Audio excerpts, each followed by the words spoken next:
So I'm a sociologist, and I study power and governance, which obviously means that I'm interested in the politics around and within societies in transition. So whatever phenomena happens in a society, sociologists are keen to and what happens uh, during that transition. Particularly in my case, I'm interested in sustainability transitions, which are these large-scale socio-technical transitions that need not only technical, but also economical, political, and cultural changes that would enable these less polluting systems. And particularly energy transitions, what I study, and in those, the aim is to transition to cleaner energy in production and consumption. The regions that I study are the Nordic region, and mainly in my PhD, I study the energy and the security politics of Finland, Norway, and Estonia. And in the broader project that I am part of, we also study Scotland/UK. I'm an environmental anthropologist, and I'm based at the University of Oxford in England. And my research is centered on climate change in the Faroe Islands. So I largely focus on the impact of adaptations, and these are mostly renewable energy-based infrastructures that I look at. The impact of these adaptations on human-environment relations. And I'm really largely influenced by insights from science and technology studies, energy research, human geography and ecology. I try to take as much insight as I can from other disciplines. So I really understand infrastructure is quite similar to Marja as a term to encompass the relations, the interactions, and the experiences associated with renewable energy. And so those physical objects like wind turbines that we see sticking up at the end of an island, those are really just scratching the surface of what an infrastructure means. We also need to think about things like the roads that are built to connect them, shipping routes, things that are needed to install these places, the cables, grids, and also more interactions, visual, audio, tactile, and emotional interactions for the people working on them and the people who live around them.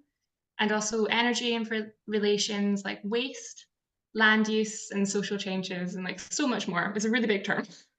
But I try and understand how these infrastructures impact human environment relations here.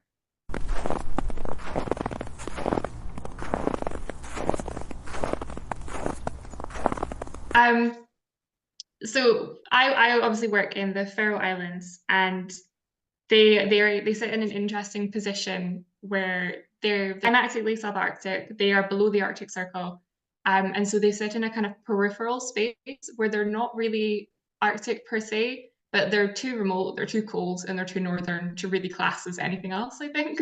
So while my experience in the Arctic is probably not what people expect it to be, like I'm not surrounded by ice and seals every day, a lot of my day-to-day experience is what you would expect. I think I've experienced a lot of challenges, like things like isolation in really all kinds of senses, remoteness of the community, integrating into the social landscape here has been a bit of a challenge, and I've had to learn entirely new languages. Also, things like food access has been really interesting. So I'm a vegetarian, and I am living in a society that relies almost entirely on fish and meat for all kind of food issues. There are regular shipments from Denmark that bring in fresh vegetables, all that kind of stuff. And you can shop relatively normally as home, but the prices are very, very high. And the quality of the produce that you get is extremely different from home. So I think that has been a bit of a challenge. And then the weather here is always changing. It's beautiful, but I've seen so many storms, so many, like 1 minute it's beautiful and sunny and the next you're being absolutely drenched. So I think that's been really interesting. But generally it's a very, very positive experience. So I'm about 5 months into my fieldwork and for a year in total. And generally I've had a great experience. I think that working in Arctic spaces offers really significantly interdisciplinary opportunities. And like we were talking about earlier, we find ourselves working in kind of more blurred disciplinary spaces than perhaps our colleagues in other parts of the world, potentially because there are less researchers working in this area. So we have to be more creative, and we have to kind of work with each other's knowledge pools as well. So I think that connecting with other Arctic researchers has been fundamental to my experience working up here. Can I ask, how has it been for you? How has the community that you the the place that you are now, how has it accepted you? How do you feel that you've been taken in, sort of? Obviously, I it's think, so impressive that you've learned the language and all that. oh, That's I would learning the language. I would say that that's a stretch for what I've done. I can speak basic. I'm working hard on it. I think I've had a really, really lucky experience coming into my fieldwork. I had been to the Faroe Islands before. I've researched here very short term during my undergrad. So I had a couple of connections in place already. But people have been extremely welcoming. I've been able to make friends through, like, my landlady has a son who's a similar age to me, and we've been able to become friends. And he's into people, and I've done things like I've joined a choir. That thing's almost entirely in Faroese, and I don't understand a word that we're doing, but it's a really, really great integration experience. And in terms of my actual daily work, I work largely with energy companies and people working in these energy transition spaces. And everyone is extremely open to having somebody come and watch and learn and talk to them. I think there's a general excitement that there's interest in this academically, and people are very open, absolutely. But as a society, the Faroe Islands are relatively quite close. They're based on a lot of kinship associations. People spend a lot of time with their families, and it's really hard to break into that. So there are things like knitting is massive here, and I don't know. I didn't know how to knit. I now do. I've learned how to knit. I'm making my first jumper, which is really, really difficult. But knitting clubs are typically a positive and very typical style of social gathering here. But if you don't have the right family member connections, then you're probably not going to find one that you can be a part of. So that can be challenging. I think I make a lot of friends through my interest in the language. There are resources and like evening schools and groups where people come together to help foreigners learn Faroese. And that's been a really positive way to get involved. that's so interesting. Well, about my Arctic experience, well, I obviously grew up in Ylikiiminki, which is a very small town in northern Finland next to Oulu. Nowadays, it belongs to the city of Oulu. It is on the southernmost reindeer herding region. So the border where reindeers don't herd anymore is just where I grew up. So we had reindeer. We still have. There's a lot because my parents still live there. I visit occasionally, obviously, and but to anyone who's from Inari, for instance, this is completely south in that sense. But I nowadays I live in Tampere, which is in southern Finland, and I've lived in Helsinki before. In Finnish, my dialect is quite strong. So we have strong dialect regions in Finland, and mine is very distinctively from the north. So I can't say anything without being outed as I'm not from here. I don't consider this as a bad thing. I've always just thought that it's just a one recognizable thing that I grew up somewhere else than in the south. I'm in the south because my job opportunities are here. I also quite like it that the winters are not that long as they are in the north. But also because nowadays there's this aspect that I think about representation. So I obviously didn't think this before, but nowadays, especially in research, where everything happens in the center, at the core, and the periphery is somewhere out there. The Arctic usually is considered as a periphery somewhere out there. I can kind of represent this northern dimension here in the south as well, in the cities. I always like to tell that I didn't know that I grew up in the Arctic until I participated Arctic Frontiers conference in Tromsø a couple of years back, and all of my city was everywhere there. They had the big screens, they had lots of opportunities to be present everywhere, and I was just, is the word, what's the correct word for that? Well, very surprised, because I had never thought my identity certainly wasn't Arctic.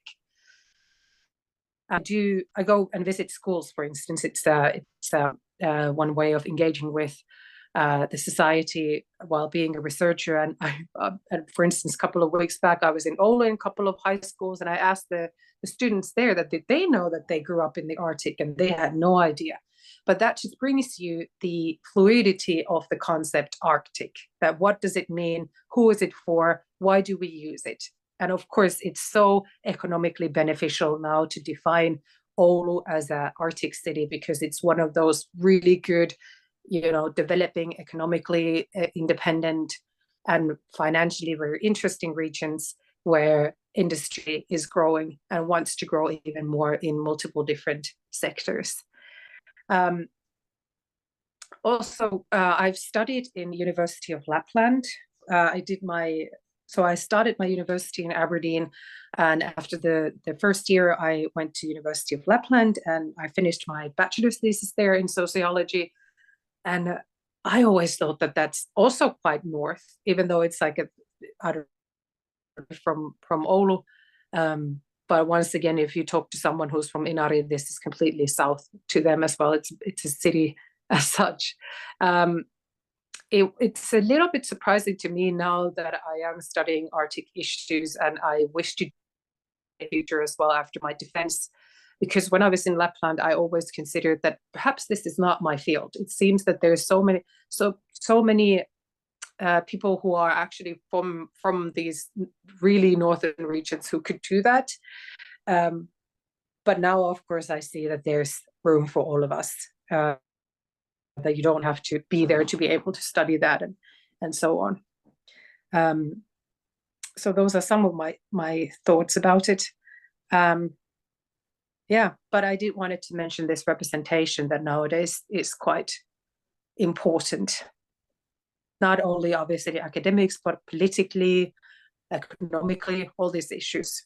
I can't be representing everything, but I do recognize and see the needs for that.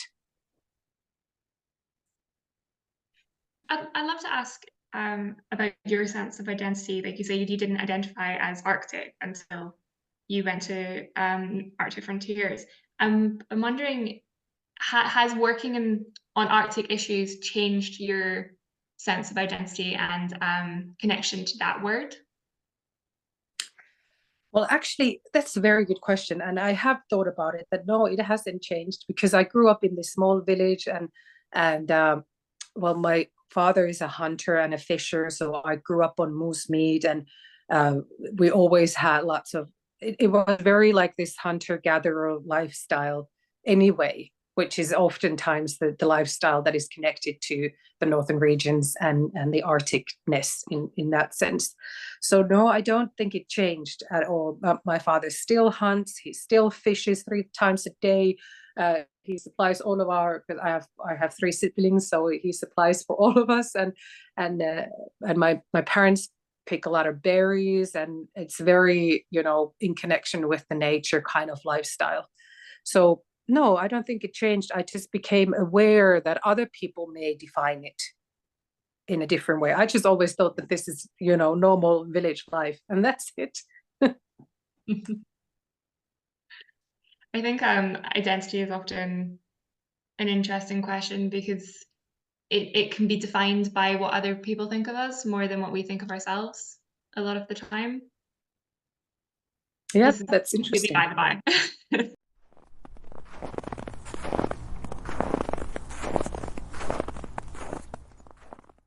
Generally, it's a fantastic community and a very strong community. I have had really great experiences, and I found the Arctic research community to be positive and encouraging. with a wealth of like great ideas and interactions and opportunities. I think if I compare research that I have done in the past, kind of maybe at home in Scotland and in Ireland, while there are strong networks and opportunities, it is not quite like what you will get while working in the Arctic sphere. I think, there are projects, like short-term projects, like the summer school that Sarah and I went on, that enable you to travel further and connect in an interdisciplinary way, and to visit other regions of the Arctic. Opportunity that I have come across in any other community. I also think that there is a strong shared sense of identity among Arctic or even polar researchers in general. There's a lot of things that we have in common and shared experiences despite our many different regions that we work in. I think we can all connect over, senses of remoteness and isolation, or poor weather, or not seeing the sun for so many days. That mean that we are able to kind of connect on a personal level. And there are also lots of specific networks, like the University of the Arctic's thematic networks, and communities that you can really engage and learn from in super interesting ways.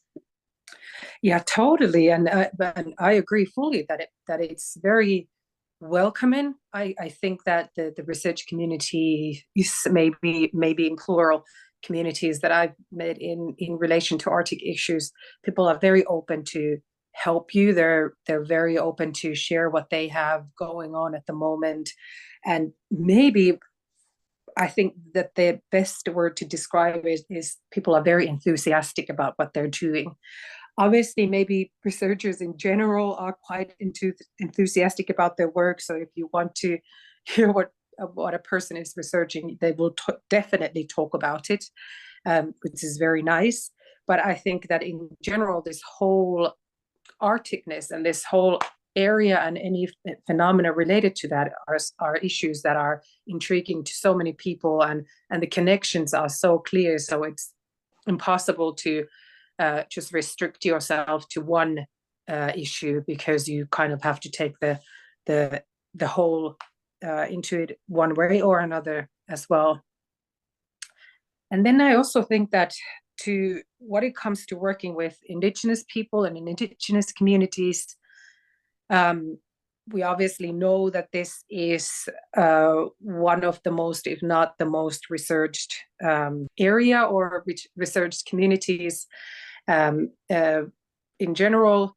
So it puts, at least the way I see it, is that it puts us researchers obviously to be very aware of our status and our positions in relation to the academic world and the Western scientific knowledge structures, and also obviously how that science is used and utilized.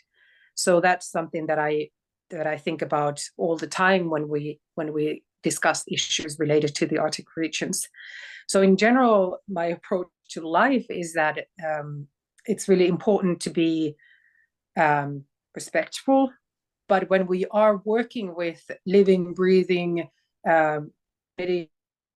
who are here or now, we can't ignore the ethical issues, but we have to embrace them, not only in theory, but in practice as well. Yeah, so does that make sense? Yeah, absolutely. I think it's a really important point as well.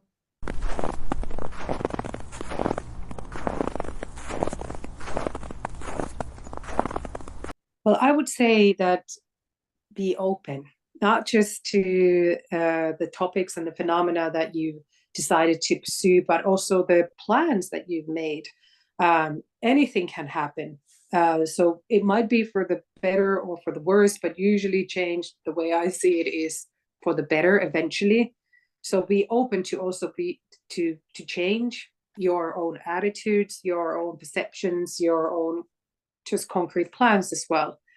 So this comes from the idea of being sensitive to the topic that you're interested in, and also that new ideas and new approaches that you will learn along the way will probably only help you to get better grasp of your research. I also think that when something feels a little bit uncomfortable to pursue in research, it usually is a good indicator that it's important to study more, to talk about it, to mention it, to keep it up, all these things. It might be a small thing, but it might actually become quite an important issue, something that wasn't addressed before, or maybe other people have felt too uncomfortable to mention it. So maybe you can have the chance to bring it to the table as such. And in general, rarely important things come easily. So it's a good thing to keep in mind as well. I definitely agree. I think I would say that preparation is really important for, especially when you're entering into a fieldwork phase. Being prepared, knowing what you're kind of coming into is really, really important. But you can't be rigid. You should never stay rigid. Research is never going to go the way that you expect it to, and it will constantly kind of move and shift. Um, I was going to say as often as the weather does here, but I imagine other regions in the Arctic have more consistent weather than we do in the Faroes. Um, Here in the Faroes, we often say that the most important word in Faroese is kanska, and this actually means maybe. And I think that completely covers my experiences here, that nothing is ever particularly fixed, that your meetings are always going to be moved, the plane might not actually land, things like the ferry is going to be cancelled, and you can never expect anything to stay exactly as you predicted. And I think that's a really great lesson for research in general, that you should try and be fluid and take what you can when you can, but don't worry too much about, things shouldn't be rushed. You can take your time, you can allow the tides and the communities to kind of lead you to new interesting avenues that you perhaps didn't consider before. I also think when doing a PhD, it's really important to be curious, but also to be bold. Don't be afraid to reach out to a famous scholar or another person working in a similar topic in a different region, because those can be fascinating and really worthwhile interactions. But also, people are lovely in this space. Typically, everyone is interested in each other's projects, and we can learn a lot from each other. Apply for the things that you're underqualified for, because you're probably not underqualified. Everyone in research spaces deals with this sense of imposter syndrome. But trust yourself, and you'll learn so much from those experiences. Yeah. I love it that you brought the boldness to this. That's such a good point. Exactly. This being aware of who you are, but at the same time being bold of pursuing who you want to be. And that indeed comes with interaction with others. So that was such a nice point that you mentioned. I'll also add that be ready to actually gain so many nice friends as well. That's been something that I hadn't really thought about, and especially because oftentimes research is perceived to be this lonely job that you only do from your office and all that. But in my case, that has completely not happened. So I've met so many nice people, like Seira we met in Kennelly Academy, and from Kennelly Academy especially, that we've had so many good connections afterwards, and just really true friendships can happen via work as well, because we are here as human beings and as ourselves, even though this is work, but it's so sensitive to our own lives that this is really nice as well. Absolutely. I was having that conversation just yesterday about how it is very difficult to disentangle your work from your life when you were doing research like this, but it's not necessarily something that you should do, because your opinions, emotions, and experiences are all part of that research as well. And yeah, you can make the most wonderful friends. I've had a fabulous time in my last couple of months up here. Just meeting people who are not only living and working in the Faroes, but also other people who are kind of floating through, whether that's other PhD students or researchers, but also tourists or someone who just wanted to come and stay here for a couple of months. And yeah, there's really rich relationships to be found in these experiences. Yeah, I'm so glad to hear that you've had this really good experience there. That's wonderful. It's been good.